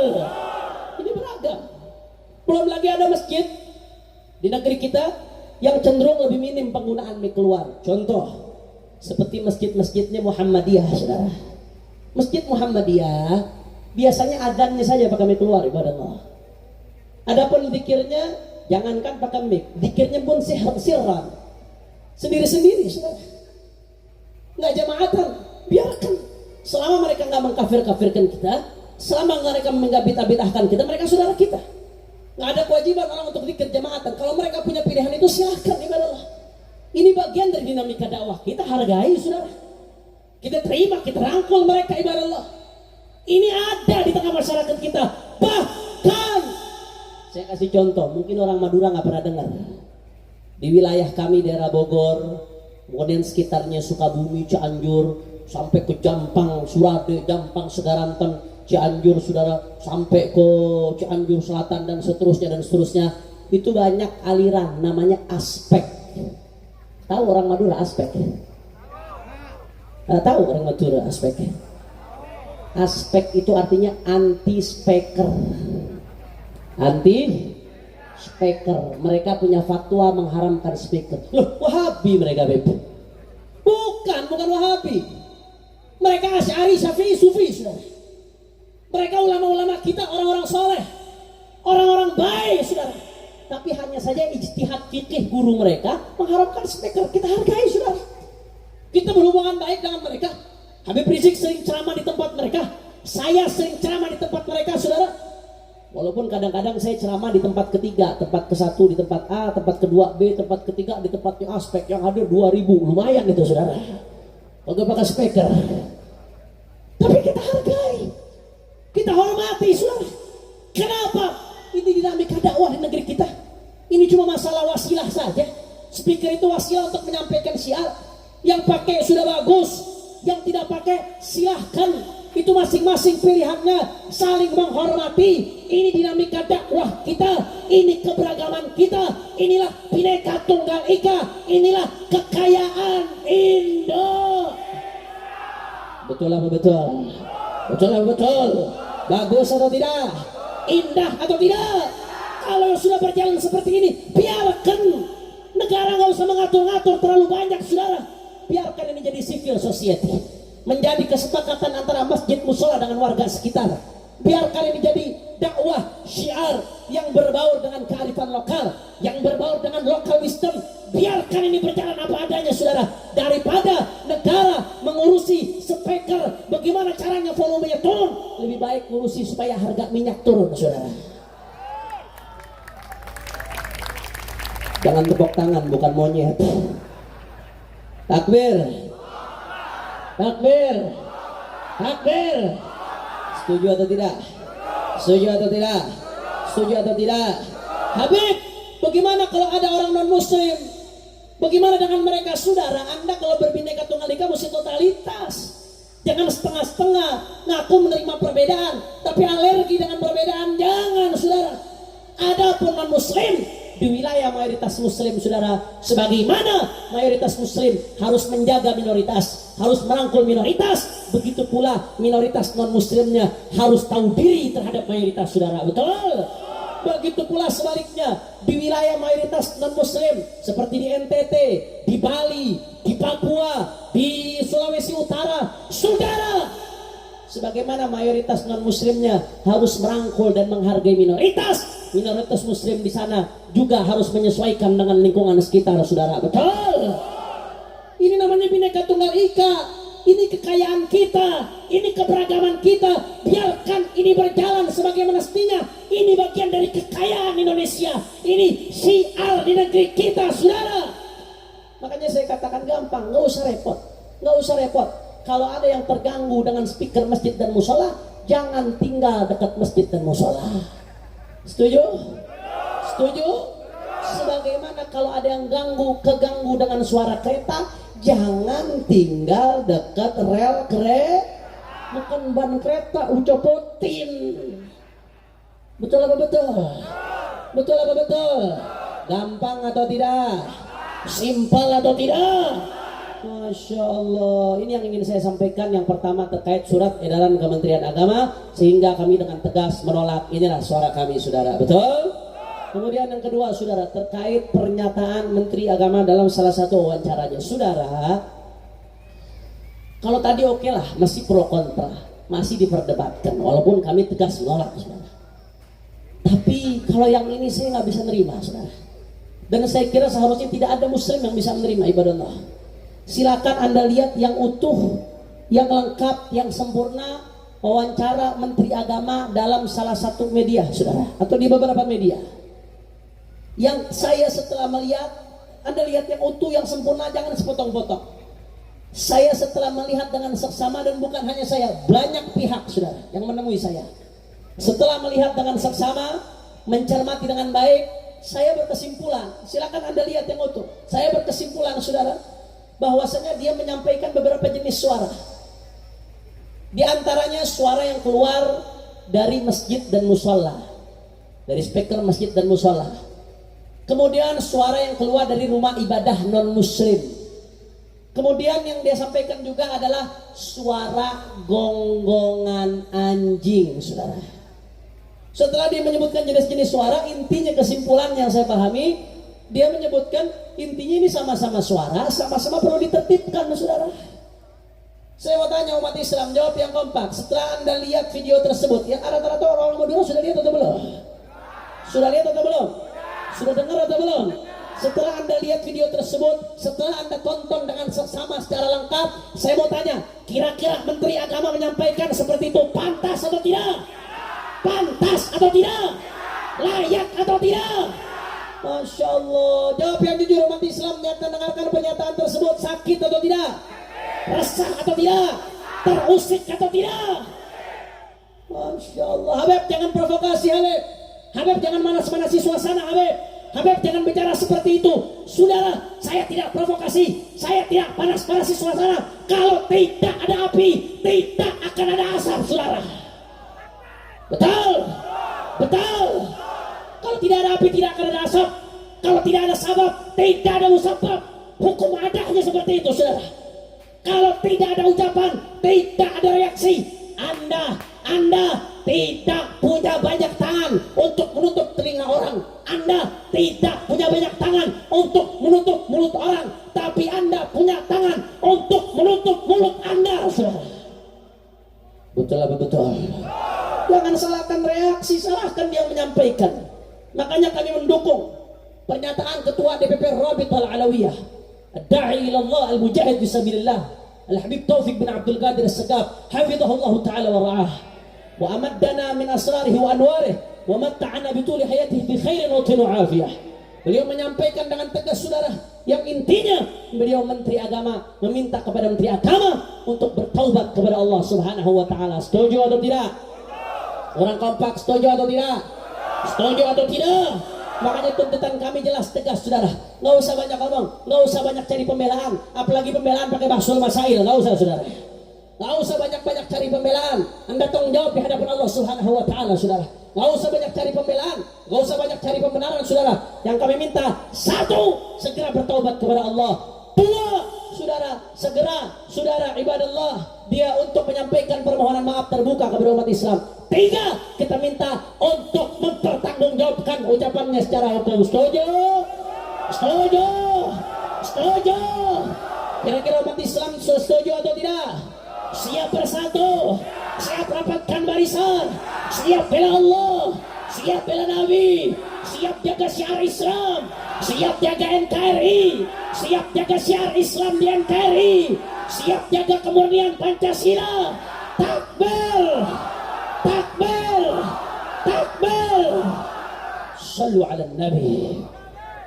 Yang terakhir, saudara, ingin saya sampaikan, saudara, alhamdulillah, kurang lebih tepat 2 bulan lalu, saya baru saja lulus dari pondok pesantren Bareskrim Polri. Mabruk, kata Habib saya. Tahu Pak, penjara Pak. Alhamdulillah. Jadi yang ceramah di depan bapak-bapak ini Bang Napi, narapidana. Kalau dulu ada acara di RCTI kalau nggak salah itu, kejahatan bukan hanya terjadi karena ada niat pelakunya, tapi karena ada kesempatan. Waspadalah. Berarti nonton semua ini. Masya Allah, kira-kira orang Sampang ini nyesel atau tidak yang ceramah Nabi ini? Nyesel atau tidak? Yakin? Betul? Mudah-mudahan sebagaimana Allah kumpulkan kita di dunia, Allah kumpulkan kita di akhirat bersama baginda Nabi Muhammad, bersama Abu Ya Sayyid Muhammad. Amin ya Rabbal Alamin. Saudara ibadallah, alhamdulillah saya divonis tahun. Masalah apa Beb? Saya juga bingung salah saya apa. Yang jelas masalah baik-baik saja. Dikenakan pasal 14 ayat 1 Undang-Undang nomor 1 tahun 46. Ngomong baik-baik saja terhadap keadaan Al-Walid Habib Rizik, dianggap membuat keonaran di kalangan rakyat, berbohong dan membuat keonaran di kalangan rakyat. Saya divonis tahun penjara, Habib Rizik di tingkat pengadilan negeri divonis 4 tahun penjara, di pengadilan tinggi masih tetap 4 tahun, sampai ke Mahkamah Agung turun menjadi 2 tahun. Gara-gara baik-baik. Masya Allah. Lengkapnya bagaimana Beb? Lu baca sendiri surat dakwaan, surat tuntutan. Gue juga udah pegel bacanya. Baca sendiri saudara, yang lengkap, yang utuh ibadallah. Saya hampir setahun saudara di dalam satu kamar bersama Sayyidul Walid Al-Habib Rizik Syihab. Sekamar juga bersama Ustadz Sobri. Hanya saja Ustadz Sobri 8 bulan. Sama Habib Idrus juga tadi 8 bulan. Ada 3 orang lagi selain Habib Idrus saudara. Alhamdulillah selama kami di penjara, para ulama-ulama Madura silih berganti menjenguk. Habib Ali Zainal Abidin, penasehat FPI Madura, jenguk kami. Kemudian Abu Yaki Haji Ali Karrar juga menjenguk kami. Ki Haji Saiful Qahar juga ikut besuk kami. Dan para ulama-ulama lainnya, ulama Madura. Alhamdulillah saya mendengar sendiri dari Sayyidul Walid Al-Habib Rizik Syihab. Beliau bersaksi bahwasanya ulama Madura dan umat Islam min Madura termasuk orang-orang yang setia dalam perjuangan saudara. Allahu Akbar, Allahu Akbar. Termasuk yang setia, aufiya fisarra'i wa dharra, yang setia baik dalam keadaan susah maupun dalam keadaan senang. Mudah-mudahan umat Islam dan ulama Madura diberikan keistiqomahan oleh Allah Subhanahu wa taala. Amin ya rabbal. Makanya saya heran saudara, saya ini sampaikan di berbagai tempat. Saya ketika keluar penjara kurang lebih 2 bulan lalu, saya dilema, campur aduk perasaan saya. Di satu sisi senang, di sisi lain saya sedih. Senang manusiawi, bisa menghirup udara bebas. Senang bisa ketemu keluarga, sanak famili, dan bisa bertemu Anda semua. Alhamdulillah. Tapi di sisi lain saudara, saya pilu, hati saya miris, sedih. Karena saya harus meninggalkan separuh jiwa saya di dalam saudara. Saya harus meninggalkan separuh jiwa saya di dalam Sayyidul Walid Al-Habib Muhammad Rizik bin Hussein bin Syihab saudara. Saya sampai sekarang heran, saya nggak habis pikir saudara. Saya mau tanya, coba kalau memang ini suara hati Anda, suarakan yang keras, sampaikan yang kuat sekuat mungkin. Saya mau tanya, Habib Rizik di penjara pantas atau tidak? Orang kompak pantas atau tidak? Layak atau tidak? Cocok atau tidak? Saya mau tanya orang Madura Sampang, jawab yang kompak. Beliau penjahat atau pahlawan? Penjahat atau pahlawan? Terhadap negeri ini beliau berdosa atau berjasa? Berdosa atau berjasa? Masya Allah saudara. Saya tahu persis beliau, 24 jam saya bersama beliau di penjara saudara. Saya tahu persis beliau. Jangankan seperti difitnahkan, ingin menggulingkan, pengen mendirikan negara dan lain sebagainya. Niat mimpi jadi pejabat saja tidak ada saudara. Kalau beliau mau kaya, jadi triliuner, gampang, mudah saudara. Dari dulu bisa. Tapi kenapa beliau memilih jalan yang susah, jalan yang berlika-liku, jalan yang penuh tantangan, sampai ada penjara, ada ini, ada itu. Tidak lain dan tidak bukan saudara, cita-cita beliau hanya satu, meneruskan perjuangan datuknya, cita-cita Rasulullah sallallahu alaihi wasallam. Wallahi la arda wahidun min ummati finnar. Tidak ridho aku, kata Rasulullah, kalau ada satu pun umatku di neraka. Ini yang beliau perjuangkan saudara. Beliau cuma pengen umat Islam Indonesia selamat, selamat akhlaknya dari pornografi, porno aksi, perjudian, pelacuran, minuman keras, narkoba, narkotika, komunisme, terorisme, takfiriyah, rafidah, liberalisme, aliran sesat lainnya saudara. Saya ingin tanya masyarakat Sampang bersaksi, yang saya sampaikan fakta atau dusta? Orang kompak, fakta atau dusta? Yang saya sampaikan benar atau tidak? Yang saya sampaikan benar atau tidak? Yang saya sampaikan betul atau tidak? Betul atau tidak? Kalau memang cita-cita beliau demikian, kira-kira di penjara pantas atau tidak? Di borgol pantas atau tidak? Pakai pakaian tahanan pantas atau tidak? Masya Allah. Makanya terus jangan berhenti, berjuang doa, berjuang doa, berjuang doa, saudara. Tugas kita berjuang dan doa, hasilnya diserahkan kepada Allah Subhanahu wa taala. Terus berjuang dengan cara yang Anda bisa, dengan cara yang konstitusional, dengan cara yang tidak melanggar hukum. Terus berjuang dengan kemampuan Anda, yang bisa dengan ilmunya, yang bisa dengan hartanya, yang bisa dengan jabatannya, yang bisa dengan masanya, yang bisa dengan apapun dia miliki, lakukan. Dan jangan lupa lanjutkan dengan doa, saudara. Wallahi sihamul lail la tukhti, kata Imam Syafi'i. Sihamul lail la tukhti, walakinnaha amadun walil amadin qida'u. Panah-panah doa yang ditembakkan di malam hari nggak akan meleset, saudara. Apalagi yang memanjatkan ulama, yang memanjatkan orang-orang saleh, yang memanjatkan umat Islam di berbagai pelosok Indonesia, saudara. Sihamul lail la tukhti, la wallah. Sihamul lail la tukhti. Panah doa-doa itu tidak akan meleset, ibadallah. Walakinnaha amadun, akan tetapi ada waktunya untuk sampai. Walil amadin qida'u, dan waktunya pasti akan tiba, saudara. Ketika waktunya tiba, Allah berikan kemenangan bagi umat Islam, Allah berikan kemenangan bagi ahlul haq, dan musuh-musuh Allah, orang-orang zalim akan terperosok dengan kezalimannya, saudara. Amin ya Allah, amin ya Allah, amin ya Allah, amin ya Allah. Makanya kita baca Fatihah sama-sama. Mudah-mudahan dengan barakatul Fatihah, wa asrarul Fatihah, wa anwaril Fatihah, mudah-mudahan berkah Abu ya Sayyid Muhammad, berkah sahibul haul Kiai Haji Saiful Jabbar yang begitu cinta kepada imam besar, berkat amal soleh beliau, mudah-mudahan imam besar kita segera dibebaskan oleh Allah, dimenangkan perjuangannya oleh Allah, fi khairin wa lutfin wa afiyah. Begitu juga tokoh-tokoh ulama lain yang dipenjara, mudah-mudahan diberikan kemenangan oleh Allah. Habib Bahar dibebaskan oleh Allah, Haji Munarman yang sebentar lagi akan vonis diberikan kemenangan oleh Allah, umat Islam diberikan kemenangan oleh Allah. Dan jangan pernah berhenti doakan 6 syuhada. Mudah-mudahan Allah terima syahadah mereka, Allah terima syahadah mereka, Allah terima sebagai syuhadaul akhirah, ditinggikan derajatnya, diberikan kuasa syafaat untuk keluarganya. Amin ya Allah. Dan mudah-mudahan mereka-mereka yang menumpahkan darah umat Islam bighairi haq, mudah-mudahan mereka dihancurkan oleh Allah ya Rabb, dihancurkan oleh Allah ya Rabb. Yang fitnah umat Islam, yang ngacak-ngacak umat Islam, dihancurkan oleh Allah ya Rabb, ya Rabb, ya Rabb. Ala hadhihi niyah wa li kulli niyatin salihah wa ila hadratin nabi bisirril Fatihah.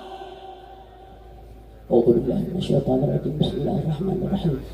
Alhamdulillahi rabbil alamin arrahmanir rahim maliki yaumiddin. Iyyaka na'budu wa iyyaka nasta'in ihdinas siratal mustaqim. Shiratal ladzina an'amta 'alaihim ghairil maghdubi 'alaihim waladdallin. Terakhir sama-sama kita baca sholawat Badar, dilanjutkan dengan sholawat Nariyah dengan niat mudah-mudahan berkat Rasulullah Shallallahu Alaihi Wasallam dan ahlul Badar Allah menurunkan pertolongannya untuk kita. Dan mudah-mudahan berkat sholawat Nariyah kita minta sama Allah, mudah-mudahan hajat-hajat kita digabulkan Allah Subhanahu Wa Taala. Hajatud dunya bil maisarah wa hajatul akhirah bil maghfirah. Mudah-mudahan Allah perbaiki urusan agama kita, Allah perbaiki urusan agama kita, Allah perbaiki urusan akhirat kita, Allah menjadikan hidupnya kita sebagai tambahan dari kebaikan, Allah jadikan matinya kita sebagai istirahat dari keburukan. Mudah-mudahan berkat Rasulullah dan Ahlul Badar semua dosa-dosa kita diampuni oleh Allah, bisa sampai ke bulan Ramadan mendapatkan keberkahan, menjadi min suwamih wa quwamih wa taqa'ih minan nar. Dan mudah-mudahan Ramadan ini kita mendapatkan Lailatul Qadar, Lailatul Qadar, Lailatul Qadar. Sekaligus kita hadiahkan pahala daripada sholawat Badar ini. Yang pertama untuk Abu Ya Sayyid Muhammad ibn Ali al-Maliki, untuk Abu Ya Sayyid Muhammad, begitu juga sholawat Nariyah, dan untuk sahibul haul Kiai Haji Saiful Jabbar, begitu juga Walid Habib Rahman al-Attas, wa walidina wa walidikum wa amwatina amwatikum. Mudah-mudahan berkatnya Rasul sallallahu alaihi wasallam kubur mereka dijadikan raudhah min riyadil jannah.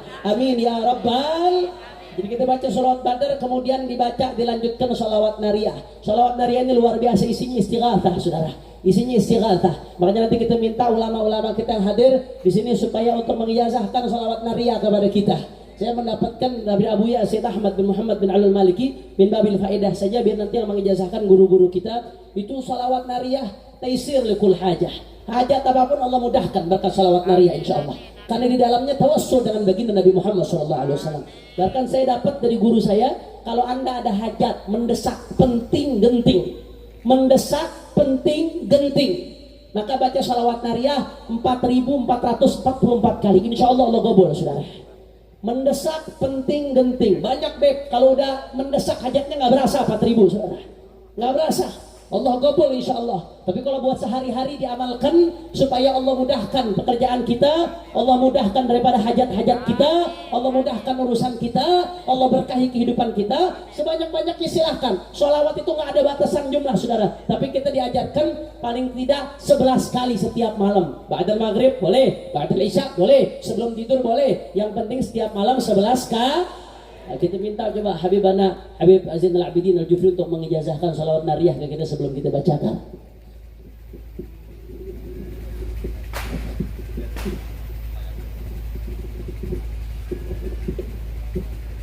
Allahumma shalli ala Muhammad. Sallallahu ala Muhammad.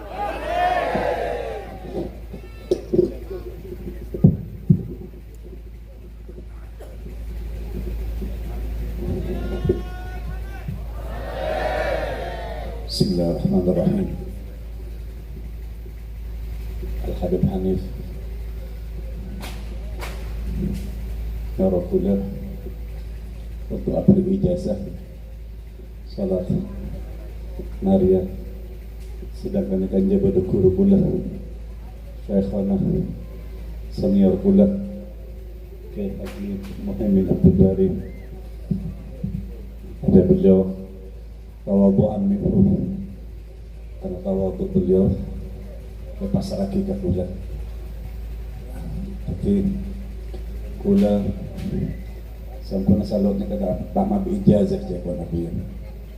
Dan karena permintaan dari Habib Hanif, ajastukum kama ajazani Abuya. Dan ajab qabil tuhi, ajastukum kama ajazani Abuya. Jazakumullah khair. Ayo sama-sama kita baca. Siap kita goncangkan ketapang, kita goncangkan sampang dengan sholawat. Orang kompak siap kita goncangkan sampang dengan sholawat. Allahumma sholli ala Muhammad. Ada hadrah ikut, tapi backing vokal jangan ikut, biar jamaah yang jadi backing vokal. Kita hujani rahmat Allah Subhanahu wa taala berkat sholawat kepada Nabi Muhammad sallallahu alaihi wasallam. Sama-sama semuanya salatullah salamullah. Kurang keras.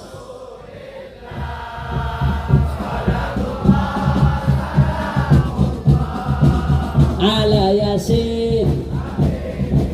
Semuanya salatullah ala Taha Rasulillah. Salatullah angkat tangan minta sama Allah tawassul berkat Nabi Muhammad wa ahli Badar. Tawassalna bi bismillah wa bil hadi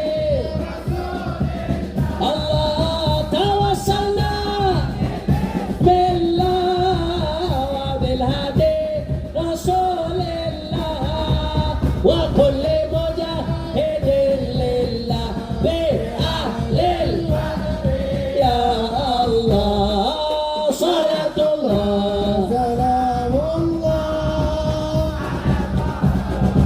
Assalatu wassalamu alaika ya Rasulullah.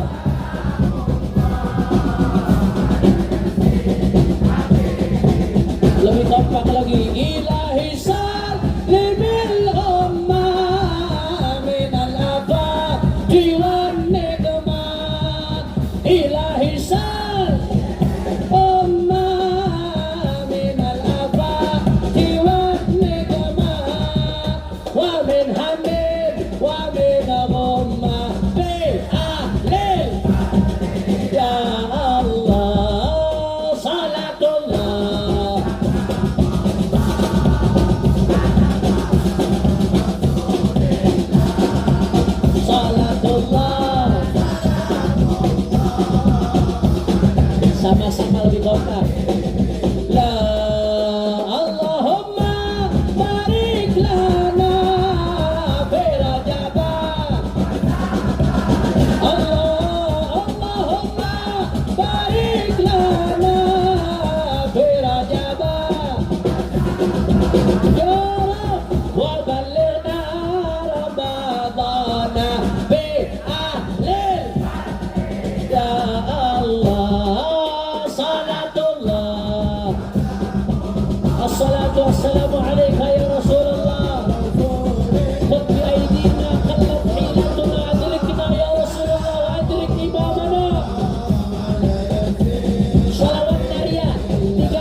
وصحبه في كل لمحات ونفس بعدد كل معلوم لك اللهم semuanya pasang hatinya, sambungkan ke Rasulullah. Taman ya Rab ya Rasulullah, tawajjah ilaina fi halli uqdatina tanhallu farrij qulubana wa quluba imamina ya Rab bi barakati Rasulillah waqdi hawaijana zahirah wa batinah bihi ragaibu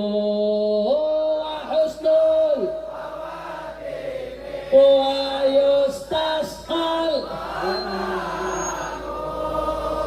بوجهه الكريم وعلى آله وصحبه في كل الله ونفس بعدد sekali lagi lebih kencang dan pasang hatinya. Allahumma ya Rabb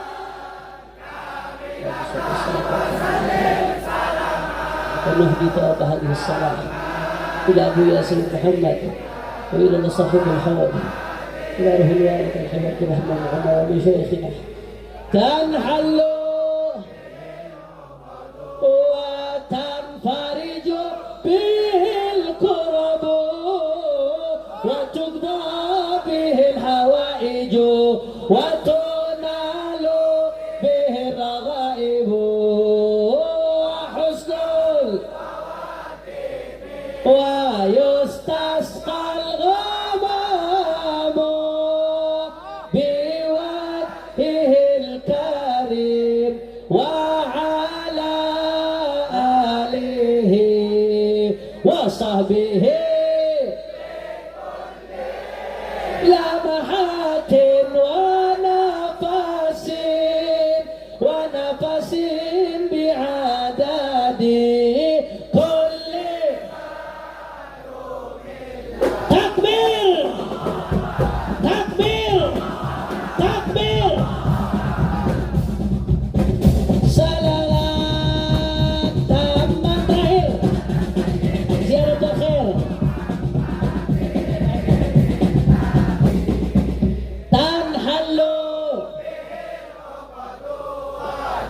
هذا زيارة الخير به الله وتقضى به الحوائج